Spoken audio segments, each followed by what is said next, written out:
Test 1, 2, 3, 4, 5, 1, 1. C'est ok, c'est impeccable. Elle est jolie, je vais vous en refaire. Pourquoi une bulle elle éclate? C'est une vraie question, hein, parce que Parce là, qu'elle est fatiguée. il y a 4 raisons pour lesquelles une bulle peut éclater. Trop de mousse, manque Alors trop de mousse, c'est parce que la bulle a eu du mal à se former. Mais une fois qu'elle est formée, Ah, qu'est-ce qui fait qu'elle éclate? Si vous mettez votre doigt dedans, est-ce qu'elle éclate ou est-ce qu'elle éclate pas? Elle éclate. Elle éclate. Donc si vous touchez une bulle, elle éclate, et dès qu'elle va toucher quelque chose, ça va casser la membrane, c'est un fin équilibre, une bulle.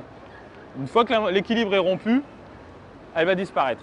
Quand il y a des bulles qui tiennent par terre parfois, là-bas vous avez plein de petites bulles par terre parce que le sol est très savonneux, du coup elles se maintiennent encore en équilibre. En fait, il ne faut pas casser la structure moléculaire. Tout à fait, vous avez raison, c'est dès qu'il y a une instabilité trop grande, dès qu'on casse cette structure-là, eh bien la bulle va éclater. Ça c'est la première raison. Il y a 3 autres raisons pour laquelle une bulle éclate. Pourquoi une bulle éclate? C'est la pression à l'intérieur, à l'extérieur qui n'est pas la même. Si vous regardez une bulle de savon comme ça, cette bulle de savon-là, elle a une pression plus faible que les petites bulles de savon que vous voyez circuler partout. Donc c'est vrai, mais le problème c'est que ça, c'est au moment de la création de la bulle. Ce n'est pas la pression interne et externe qui est gênante, c'est en fait la déformation de l'air dessus, la pression externe qui va déformer la bulle. Plus elles sont grandes, comme celle que je vous ai montrée, plus elles se déforment.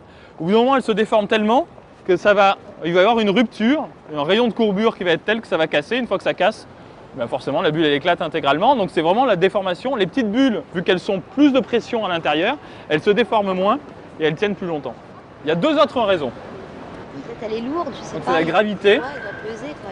Alors ça veut dire qu'elle va descendre à un moment donné, mais pas forcément. Les petites, elles s'envolent. La gravité a un effet qui est le moins courant en fait, qui est... Ça c'est de l'eau.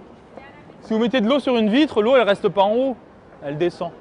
Donc ici pareil, l'eau, la goutte elle va couler, elle va avoir tendance déjà à avoir une petite goutte en bas, on voit souvent la goutte qui tombe à la fin, et en plus elle va être moins épaisse en haut qu'en bas parce qu'elle va couler doucement.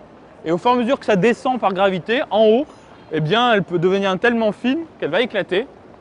Et dans ce cas-là, eh bien, s'il y a un trou, voilà, elle éclate. Mais la gravité, ça arrive jamais. Hein. Enfin, jamais. Presque jamais, parce qu'il y a tellement de perturbations dans l'air qu'en général, c'est la perturbation dans l'air qui casse. Sauf si vous enfermez une bulle. Elle est enfermée là-dedans, donc je ne peux pas venir la toucher. Il n'y a pas de perturbation atmosphérique. La seule perturbation qu'il y a là, c'est la gravité. Donc elle va couler doucement, et ça coule tellement lentement qu'en fait, vous pouvez la garder plusieurs jours, voire plusieurs semaines, comme ça. Ah bon? Alors en général, elle éclate parce qu'on va toucher sans faire exprès la table, ou l'endroit où c'est posé, et il y aura un choc. Si vous vous rapprochez, je l'ai mise il y a 1h30 à peu près maintenant. Si vous regardez en haut, vous la voyez presque plus, parce qu'elle a coulé, mais elle est encore là. Mais elle a complètement disparu. C'est en bas où on l'aperçoit encore un petit peu. Et elle va doucement couler, couler, couler comme ça. Et au bout d'un moment, elle va disparaître quasiment totalement, mais elle sera encore là. Et vous pouvez même la givrer. Si vous mettez de l'eau au congélateur, il se passe quoi? Ça givre. Ça devient de la glace.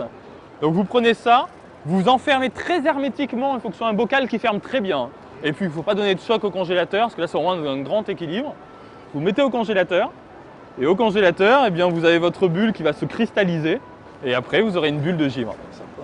Mais il faut que ce soit très hermétique, parce que sinon il y aura des différences de pression avec la température. Il faut qu'il n'y ait pas de changement de pression entre l'intérieur et l'extérieur de la bulle pour que l'équilibre ne soit pas rompu tout simplement.